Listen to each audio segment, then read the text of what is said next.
Seperti yang sudah saya jelaskan pada kuliah di awal tadi, bahwa yang termasuk parasit itu salah satunya adalah jamur atau fungi. Nah, dari kingdom ya, jamur itu ini dibagi menjadi 2 kelompok ya. Jadi ada yang secara, makroskopik dan mikroskopik gitu.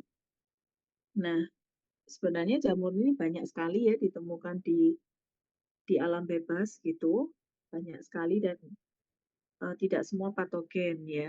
Jadi banyak yang bermanfaat bagi kesehatan, dalam hal ini juga untuk makanan ya. Namun ada juga, sekian spesies yang bersifat patogen pada tubuh manusia gitu ya. Ini adalah karakteristik dari fungi ya. Yang pertama, organisme tersebut bentuknya sel atau benang bercabang ya. Kemudian dindingnya itu, mengandung selulosa atau kitin atau selulosa plus kitin gitu ya. Kadang ada yang dindingnya selulosa dan kitin, ada yang selulosa aja atau kitin aja ya. Terus mempunyai protoplasma dengan satu inti atau lebih dan tidak punya klorofil ya, zat hijau daun gitu ya. Kemudian reproduksinya secara aseksual, seksual maupun keduanya, jadi sama kayak protozoa ya. Itu jamur karakteristiknya.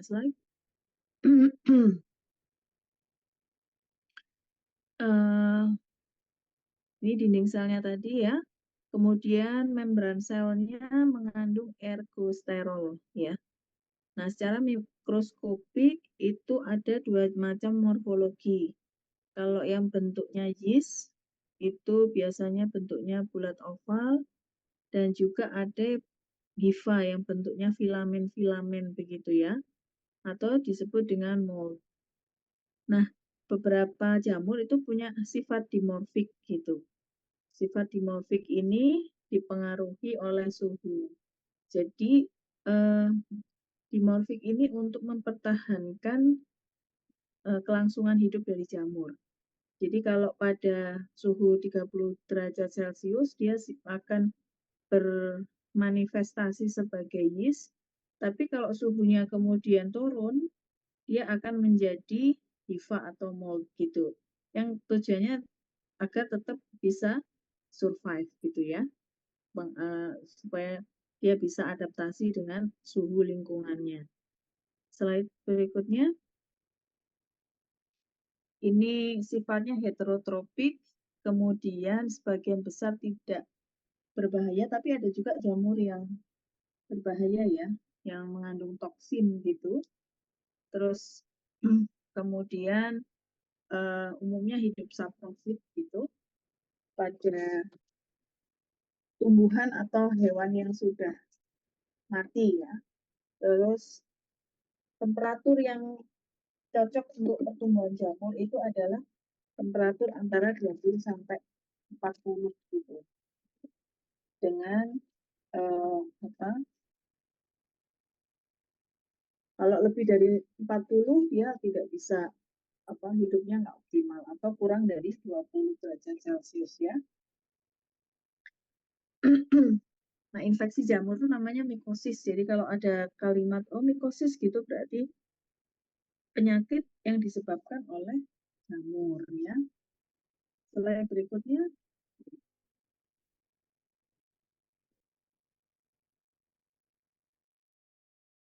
Slide, slide.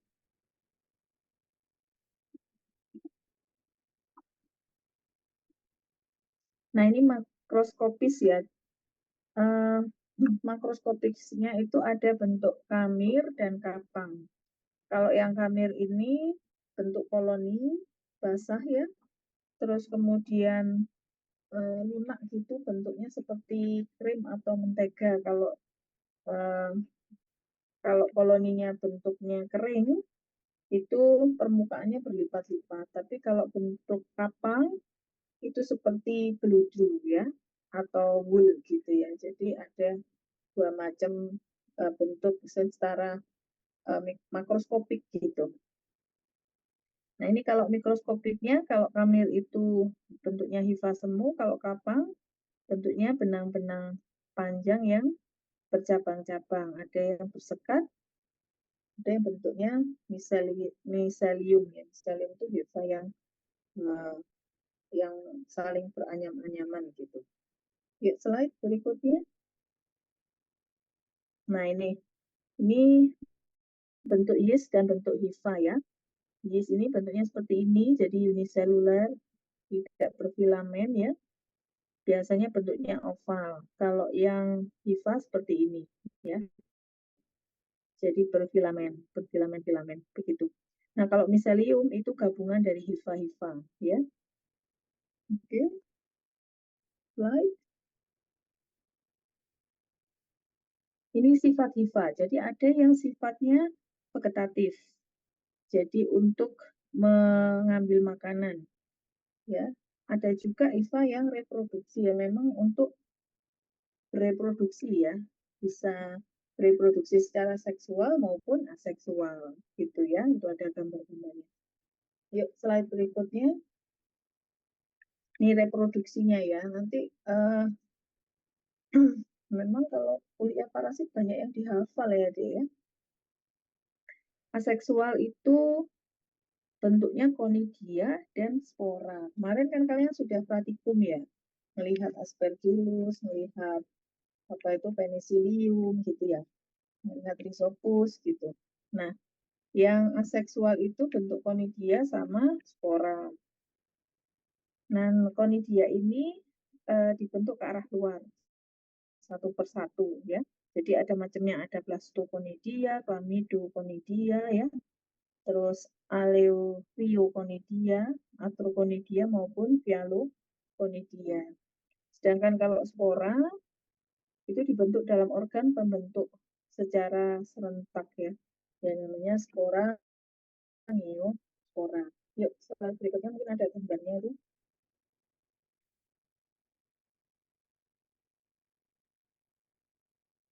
Ya, jadi ini yang bentuk konidia ya. Nih, blastoconidia itu. Kalau yang bentuknya kamir seperti itu, kalau yang kapang seperti itu, ini yang chlamydoconidia. Jadi konidianya dibentuk di luar ya. Bisa satu persatu seperti itu. Yuk, slide berikutnya. Ini yang Aleurioconidia. Vialo ini kayak ini ya. Apa ya? Gambar apa itu kemarin? Kalau yang Vialo itu yang kayak sapu lidi itu, gambarnya siapa? Penicillium aspergillus atau ini Rhizopus? Penicillium ya, yang seperti sapu lidi ya. Itu berarti bentuknya Hyaloconidia. Terus kalau yang aspergillus ini bentuknya ini yang kayak penari Bali ya, yaitu Atroconidia. Jadi eh, reproduksinya konidia dan spora ya, yang seksual. Yuk slide berikutnya. Nah, ini yang makrokonidia kan kemarin di praktikum kalian lihat mikrosporum canis ya. Jadi makrokonidia itu ada eh, apa? Kalau dilihat tuh ada selnya yang di dalam makrokonidia itu 1, 2, 3, 4, 5, 6, 7, 8. Berarti lebih dari 6. Kalau epidermophyton makrokonidianya itu antara 2 sampai 4 gitu kan. Mikroskop gipsium itu sampai 6. Kalau trichopiton itu kayak pensil gitu ya. Ini adalah yang makrokonidia gitu. Kemarin kalian sudah praktikum terkait hal itu ya. Yuk, slide berikutnya. Nah, ini yang spora. Jadi pada rhizopus ya, kemarin pas lihat di praktikum itu. Jadi eh, sporanya di dalam itu ya, dibentuk di dalamnya. Jadi spora, spora ya, pada mukor dan juga pada rhizopus. Man kita nggak punya slide-nya mukor itu ya. Jadi kemarin lihat di ininya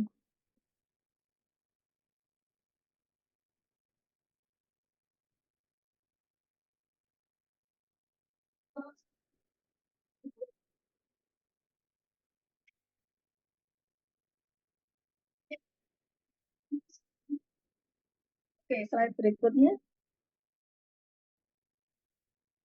Yang bentuk seksual itu ada Ascospora, Basidiospora, Zygospora, dan Oospora ya. Jadi ini kalian hafalkan ya. Jadi kalau Ascospora berarti persatuan inti dua sel haploid. Kalau Basidio berarti penggabungan dua jenis hifa. Kalau Zygo berarti dua hifa yang sejenis, Oo dua hifa yang tidak sejenis. Ini ya.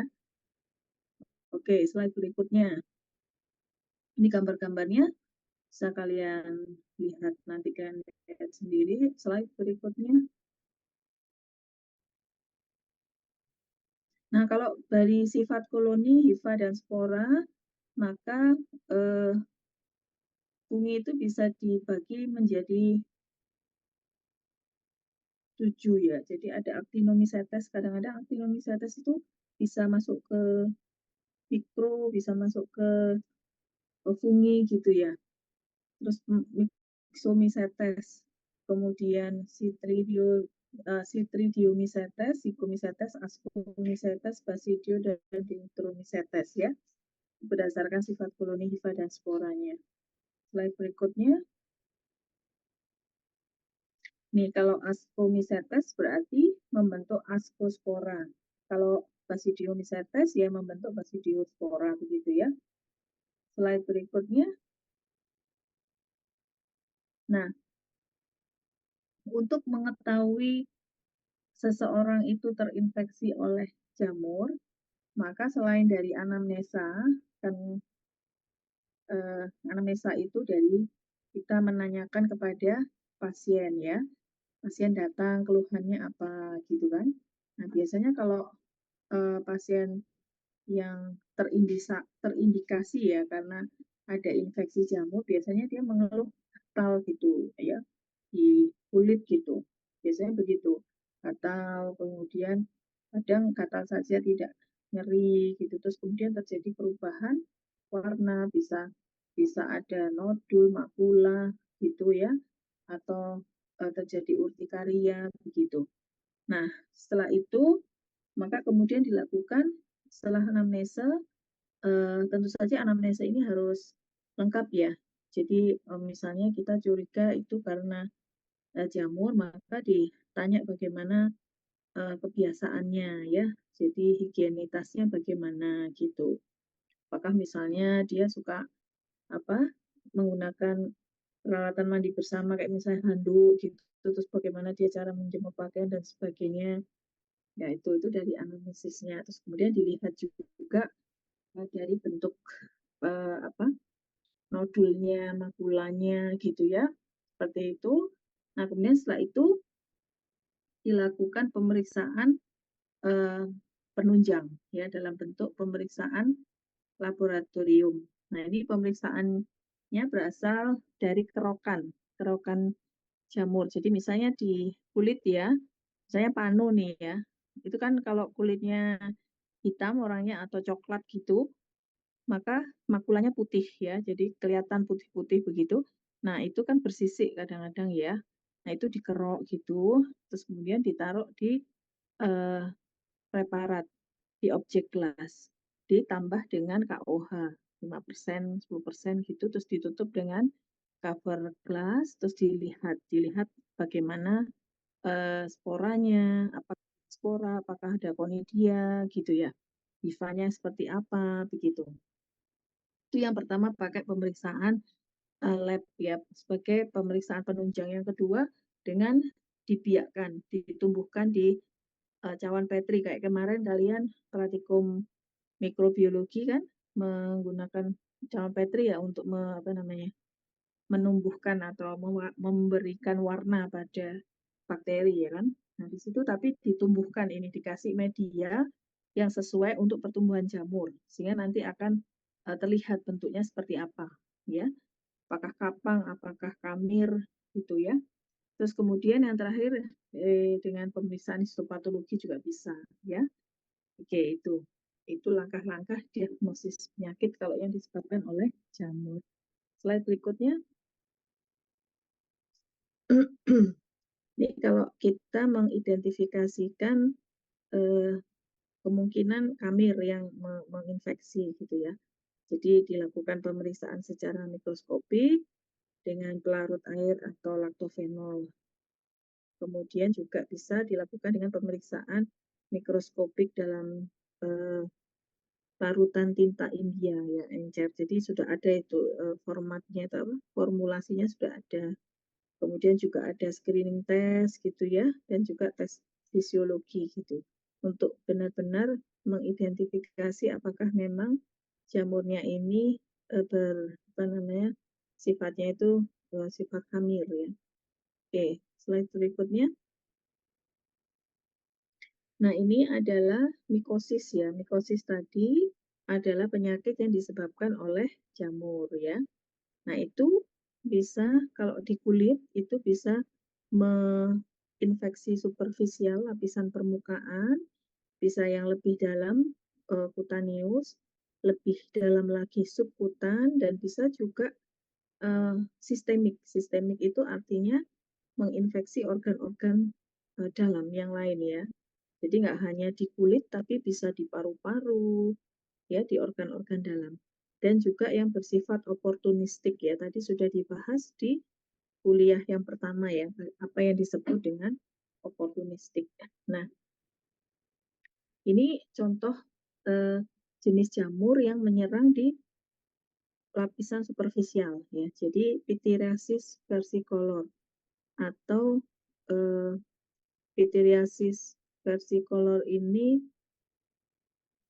penyakitnya ya, atau tinea versicolor atau panu. Ya, penyebabnya adalah Malassezia furfur ya.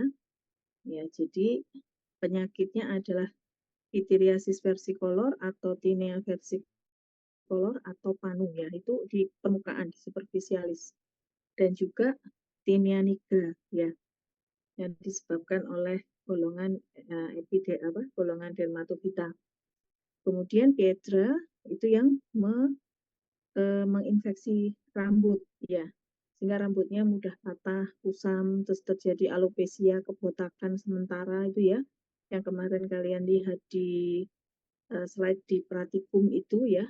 Nah, itu penyebabnya adalah jamur Pietra horte, tapi penyakitnya namanya Pietra ya.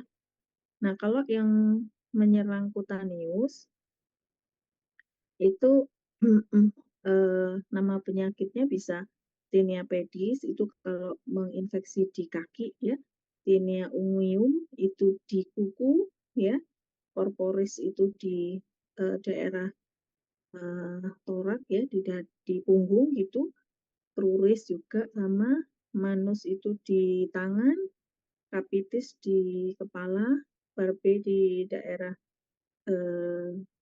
daerah punggung juga ya gitu. Nah, ini penyebabnya adalah jamur golongan dermatofita, yaitu Microsporum, Epidermophyton, dan ada 3 ya, Microsporum, Epidermophyton, sama Trichophyton ya. Kemudian kalau yang subcutaneous itu penyakitnya namanya chromoblastomycosis, porotrichosis, mesetoma, dan sebagainya. Itu ada maduromycotic ya. Jadi ini jamur-jamur yang lebih dalam menginfeksi ke dalam sistem di kulit di lapisan-lapisannya. Nah, kalau yang sistemik ada jamur aspergillus yang menyebabkan aspergillosis, kemudian blastomycosis, candidosis, dan histoplasmosis. Histoplasmosis itu menginfeksi paru-paru ya. Penyebabnya adalah histoplasma capsulatum yang kemarin kalian lihat di pratikum ya, yang di preparat. Jadi ada konidianya bentuk bulat-bulat yang eh, apa namanya berbeda ya dengan yang konidia pada spesies jamur yang lain. Kalau oportunistik itu jamur yang dalam keadaan eh, normal, dalam keseimbangan ya, balance itu nggak menyebabkan terjadinya penyakit, tapi kalau kondisinya sudah berubah maka terjadi patogen, bersifat patogen ya. Ya, seperti Candida albicans itu menyebabkan kandidosis ya, sama juga aspergillosis ya. Slide berikutnya. Ini ya tadi jamur penyebab infeksi superficialis, ada Malassezia furfur, Beda hotel, Trichobiton begeli ya. Nih, ini adalah jamur yang menyebabkan infeksi superficial. Kalau yang infeksi kutaneus yang tadi tinea-tinea itu disebabkan oleh golongan Dermatophyta dan juga Candida albicans ya, sudah saya jelaskan tadi. Slide berikutnya.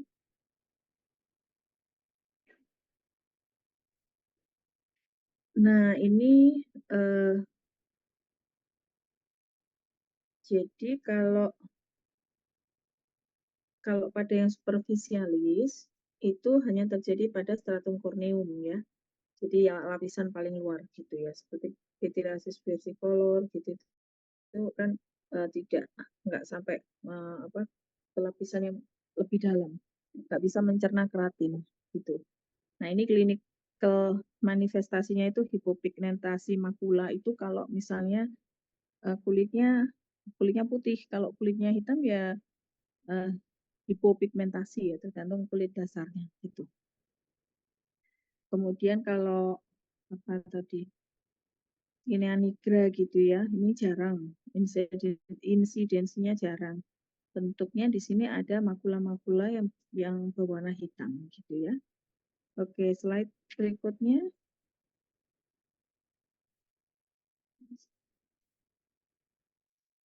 Nah, sekarang kita lihat manifestasi klinisnya ya, Dek ya. Yuk, slide. Ini jamur yang menyebabkan infeksi subkutan ya. Ini eh, spesiesnya, kemudian kamu hafalkan ya. Namanya agak sulit, tapi ya nggak apa-apa, dihafalkan aja. Gitu, yuk slide berikutnya. Kalau yang infeksi sistemik, ada banyak juga. Salah satunya histoplasma capsulatum yang kemarin kalian lihat di pratikum gitu ya. Aspergillus fumigatus. Kalau kemarin kan Aspergillus saja ya, SP gitu. Nah, Candida albicans kita nggak punya preparatnya. Ya, ini bisa menyebabkan infeksi sistemik. Rhizopus juga bisa. Ini ya, Rhizopus. Ya, slide berikutnya. Ini Malassezia furfur atau Pityrosporum furfur ini jamur yang menyebabkan pityriasis versicolor atau tinea versicolor atau panu yang masih banyak ya insidensinya, terutama di daerah tropis gitu ya, bersifat kosmopolit gitu. Nah, prevalensinya di Indonesia itu masih tinggi. Nah, kalau pada pemeriksaan dengan secara mikroskopik ya, dengan kerokan kulit tadi dikasih KOH, nanti akan tampak pada preparat itu ada hifa ya, hifa pendek gitu yang ber, bercabang-cabang, kemudian juga ada apa itu meatball itu ya, sporanya bergerombol yang kemarin kalian lihat. Jadi makanya dinamakan meatball and spaghetti untuk memudahkan kita mengidentifikasi bahwa itu adalah karakteristik dari Malassezia furfur ya. Oke, slide berikutnya. Ini Petra horte yang kemarin dilihat di pratikum, ada batang rambut, kemudian ada nodulnya ya. Nah, ini membentuk spora seksual ya, askospora. Kemudian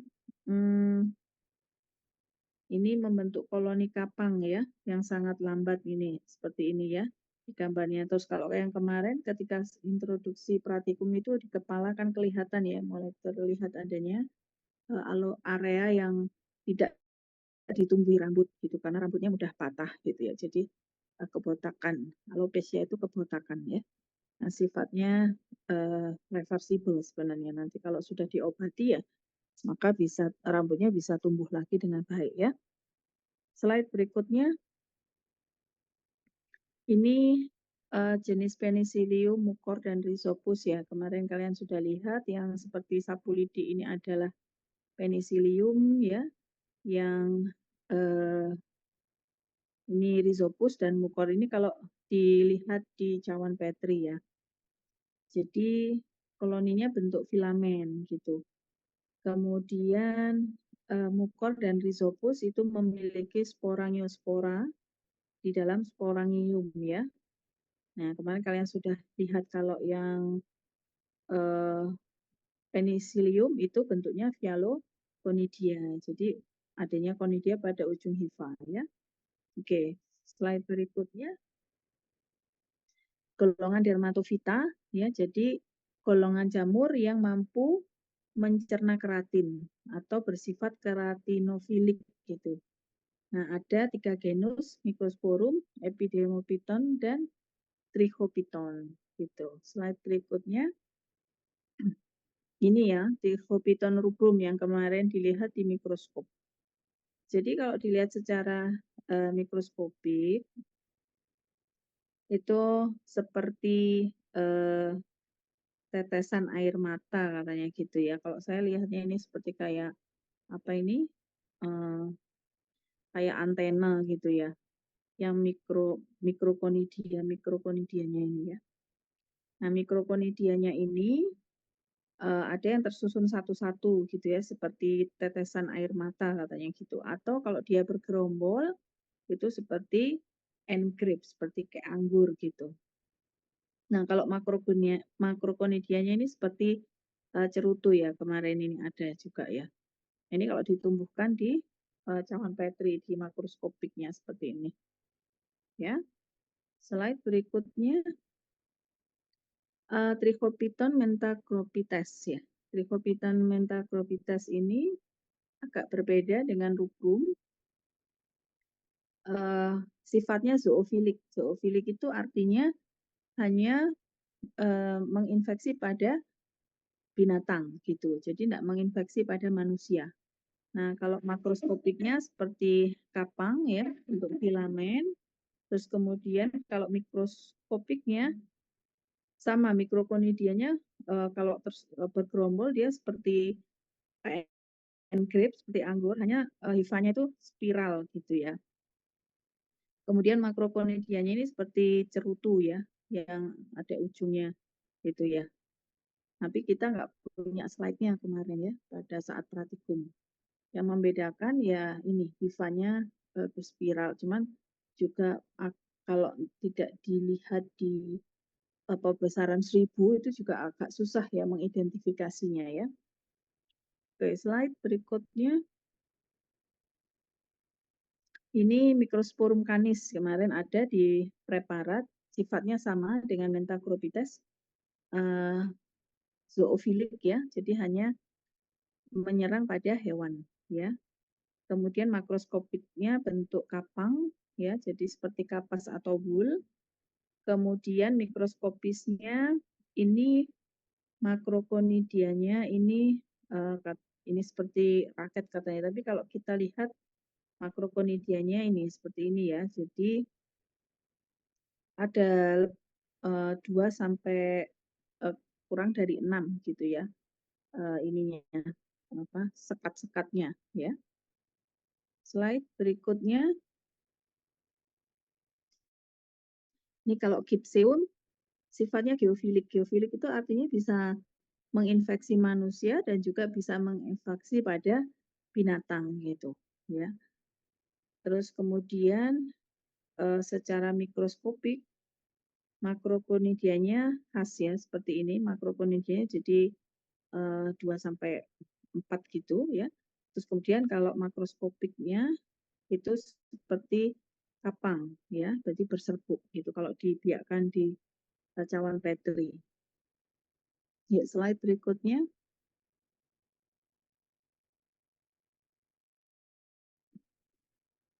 Nah, Epidermophyton flocosum sifatnya antropofilik. Antropofilik itu hanya menginfeksi pada manusia. Ya. Nah, terus kemudian kalau makroskopiknya seperti kapang ya, seperti itu gambarnya, mikroskopiknya seperti ini. Mikroskopiknya jadi ada 2 sampai 4 ya. Di dalam satu makrokonidia itu ada sekat-sekatnya 2 sampai 4 ya. untuk membedakan dengan golongan epidermophyton yang lain gitu ya. Jadi kalau epidermophyton, microsporum, dan glyphophyton itu dilihat dari makrokonidianya ya. Yuk, slide berikutnya. Ini Candida albicans termasuk jamur oportunistik ya. Jadi nih seperti ini ya kalau dibiarkan di apa namanya di media seperti itu ya. Jadi mempunyai hifa semu gitu dan tumbuhnya cepat ya. Tumbuhnya cepat. Terus koloninya seperti kamir ya. Nah, Candida albicans itu juga terdapat pada kulit kita gitu secara komensal. Nanti kalau tidak terjadi keseimbangan, maka kemudian dia akan berubah menjadi patogen gitu ya. Tapi kalau dalam keseimbangan ya enggak gitu. Ya, Candida albicans ini. Yuk, slide berikutnya. Ini mikroskopiknya. Jadi medianya adalah saprout dan glucosporous ya. Nah, ini kalau mau menumbuhkan Candida albicans, kalau nanti kalian mungkin Pratikum mikro lagi itu ada di blog mana ya? Atau nanti penelitian mungkin ya, mikrobiologi gitu, mau meneliti tentang jamur, maka harus memiliki media yang tepat untuk pertumbuhan spesies-spesies jamur ya. Jadi nggak sama gitu. Ya, jadi kalau untuk menumbuhkan Candida albicans bisa pakai cornmeal atau pakai saprout glucosporous ya, seperti itu untuk supaya bisa tumbuh dan bisa diamati gitu ya jamurnya. Yuk slide berikutnya. Ini yang contoh jamur sistemik ya, Histoplasma capsulatum. Sifatnya dimorfik, jadi di alam itu berbentuk koloni kapang dan dalam tubuh dia berbentuk kamir ya. Terus makroskopiknya medianya itu pada saprout glukosa agar ya, kemudian juga bisa ditumbuhkan pada agar darah gitu. Nah, Histoplasma capsulatum itu kemarin yang dilihat di Pratikum, dilihat juga makrokonidianya yang bentuknya bulat itu ya. Bulat, tapi kemudian ada turbekel-turbekelnya ya. Berbeda dengan konidia yang dimiliki oleh misalnya jamur penicillium gitu ya. Terus kemudian pada jamur yang lainnya itu berbeda ya. Dia konidinya buat tapi ada tuberkelnya. Ya, kemarin kalau ada beberapa kelompok yang sudah saya tunjukkan ya, apa namanya, kenapa itu khasnya untuk Histoplasma capsulatum. Jadi pada saat itu saya tunjukkan pakai yang ada apa penunjuk ininya ya di mikroskopnya itulah ada petunjuk apa penunjuknya ya. Jadi mudah-mudahan kalian masih bisa memahami. Kemarin praktikum nanti pas responsi kalau misalnya soalnya keluar tentang histoplasma capsulatum kalian bisa menjawab ya. Yuk slide.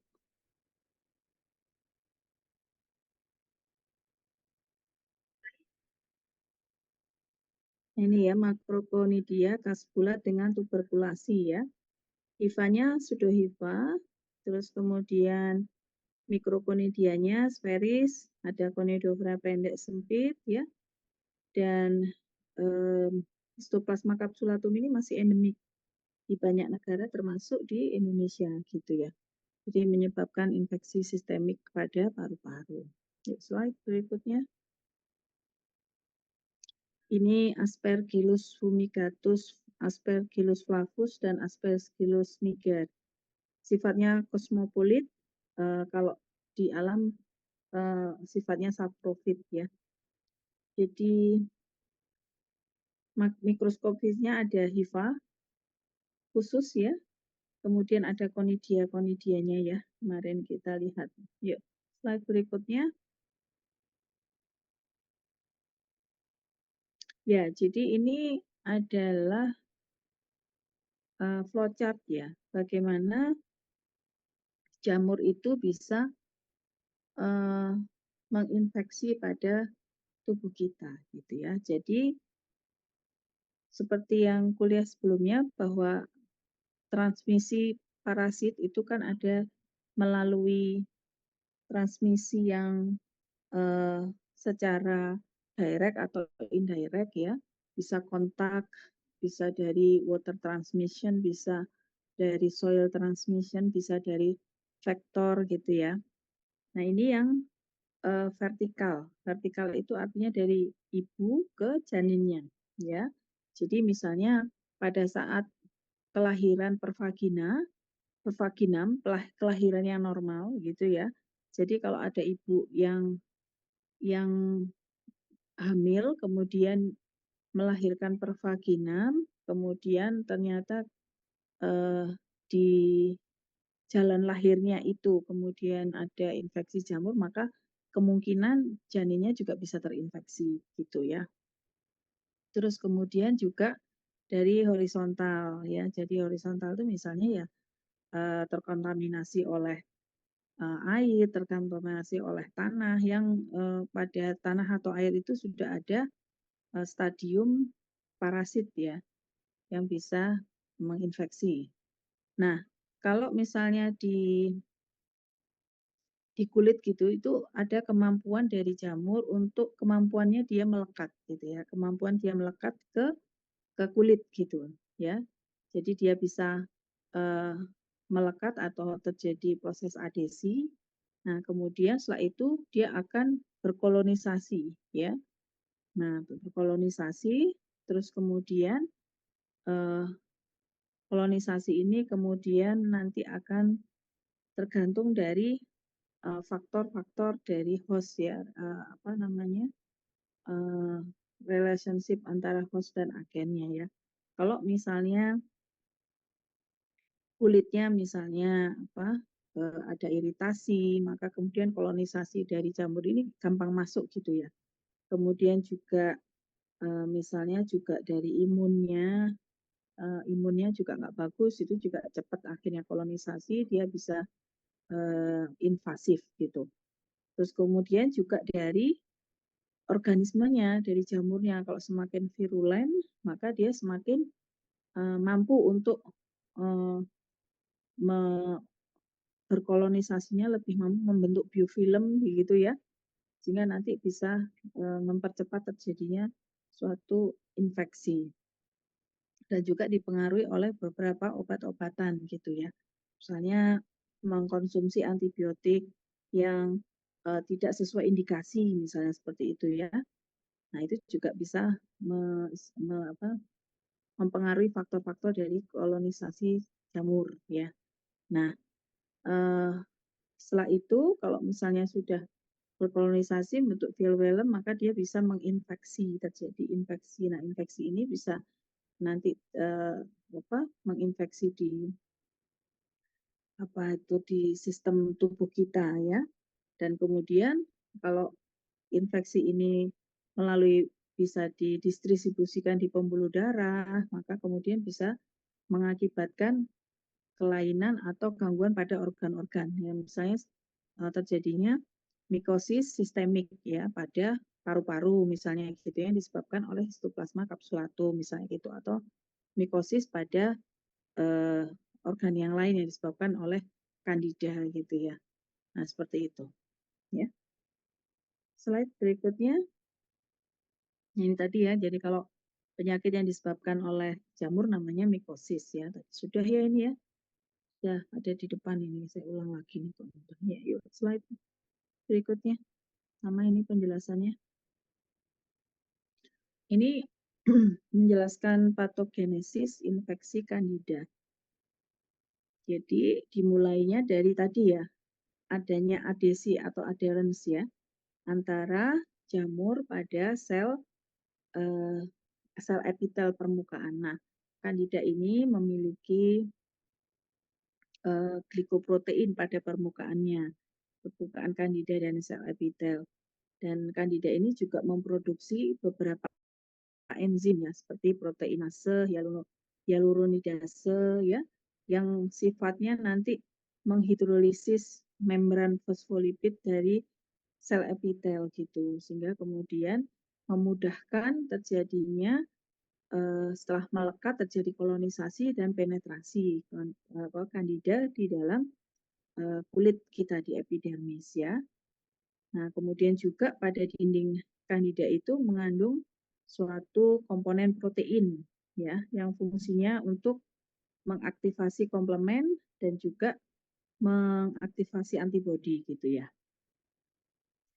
Nah, tujuannya itu untuk memproteksi kandida dari sistem imun kita.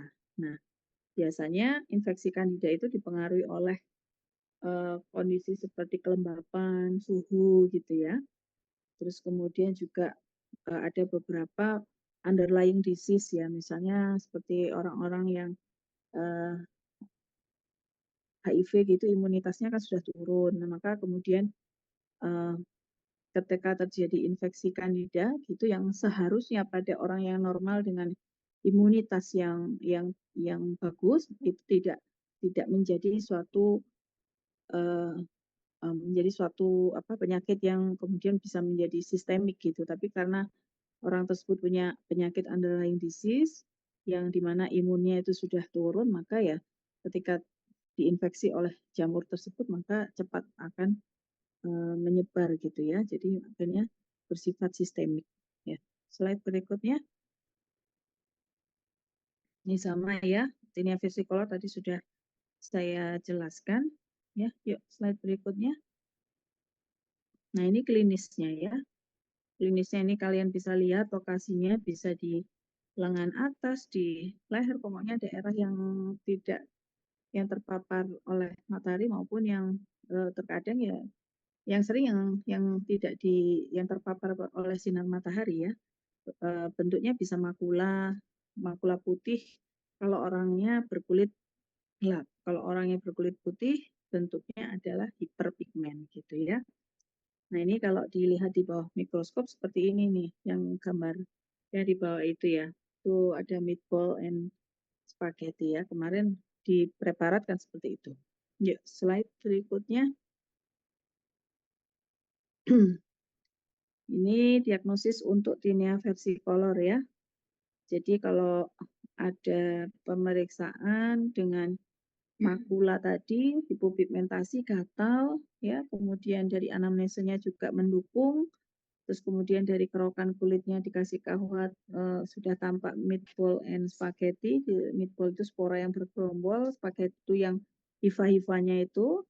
Nah, itu kita bisa memastikan bahwa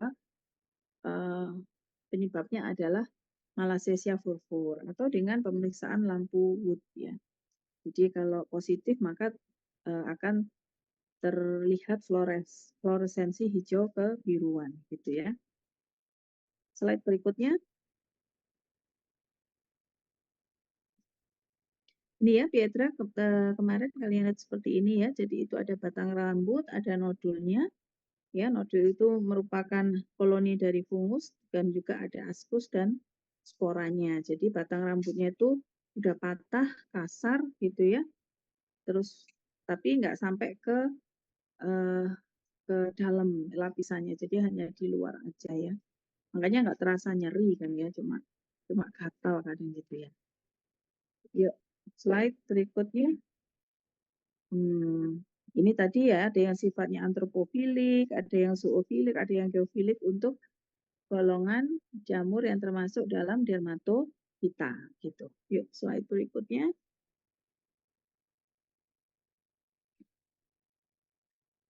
Slide berikutnya, Dik.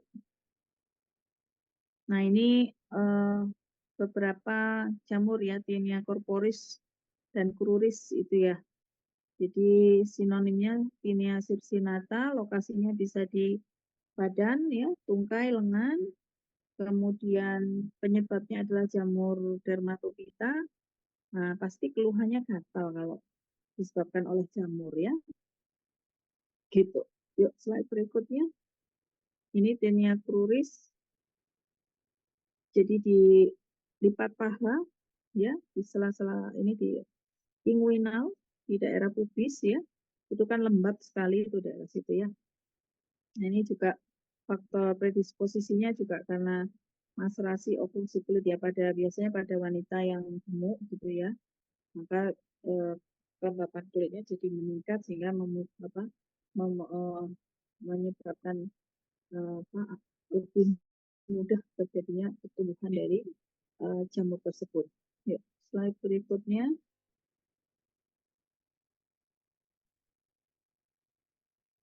Ini klinisnya ya. Klinisnya, diagnosisnya sama. Kerokan kulit ya pada tepi yang aktif.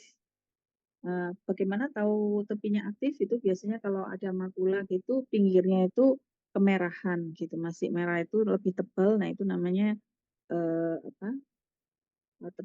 Tepi lesi yang masih aktif ya. Itu dikerok, kemudian diperiksa dengan KOH 10% dan kemudian dilihat apakah ada hifa yang bercabang atau adanya artospora yang menunjukkan dermatopita.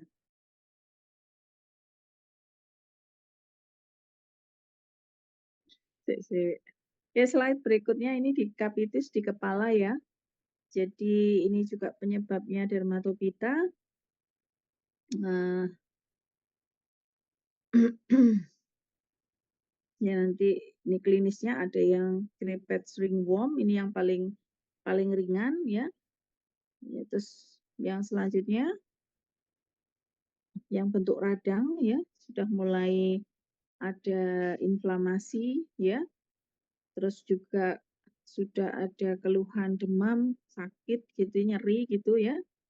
Terus kemudian sudah ada pustula, pustula itu nanah ya. Dan yang terakhir bentuknya yang lebih ini, coba slide berikutnya. Nah, ini bentuk fafus ini yang paling berat ya.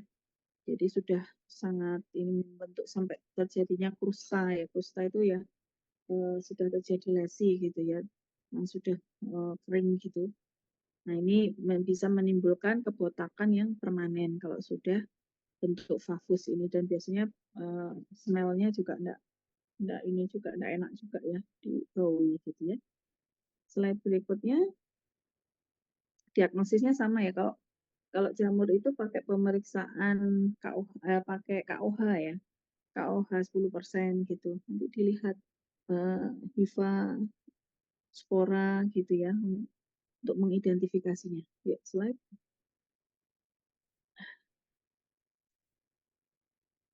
Nah, pencegahannya tentu saja menghindari pemakaian bersama ya. Pakaian, terus kemudian peralatan mandi, alat-alat rambut, misalnya sisir ya, terus juga topi gitu ya. Itu dihindari supaya tidak terjadi penularan gitu. Yuk, slide berikutnya. Sudah selesai. Oke, jadi itu terkait dengan kuliah tentang mikologi ya, pengenalan mikologi. Ada yang ditanyakan terkait dengan kuliah pada siang hari ini?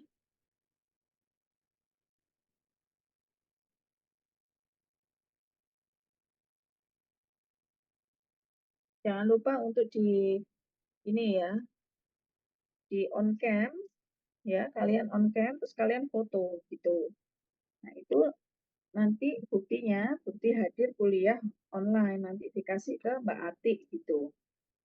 Jadi kalau yang nggak tercapture ya berarti dianggap nggak hadir gitu. Gimana ada yang bertanya Pak? Ada yang bertanya kah? Belum ada, dokter. Oke, belum ada ya. Sudah, sekarang kamu capture. Sudah kamu capture semuanya? Sudah? Sudah, dokter. Oke, baik. Kalau sudah, mudah-mudahan bisa dipahami ya apa yang saya sampaikan. Nanti kalau ada pertanyaan bisa ditanyakan lewat apa ini, WA ini juga bisa kan, di grup itu ya. Besok itu jam jam kedua saya ngasih kuliah. Yes, dokter. Jam pertama kosong kah? Jam pertama ada acara apa, Dek?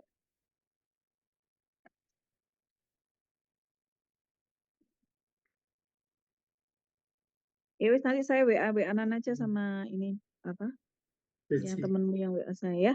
Oke, baik, kita akhiri, kuliah pada, sore hari ini dengan, doa kafaratul majelis. Subhanakallahumma bihamdika asyhadu an la ilaha illa anta astaghfiruka wa atubu ilaik. Baik. Terima kasih dokter. Assalamualaikum Terima kasih, warahmatullahi dokter. wabarakatuh. Iya iya iya. Waalaikumsalam warahmatullahi wabarakatuh. Terima kasih dokter. Terima kasih, dokter. Terima kasih banyak dokter. Terima kasih, dokter.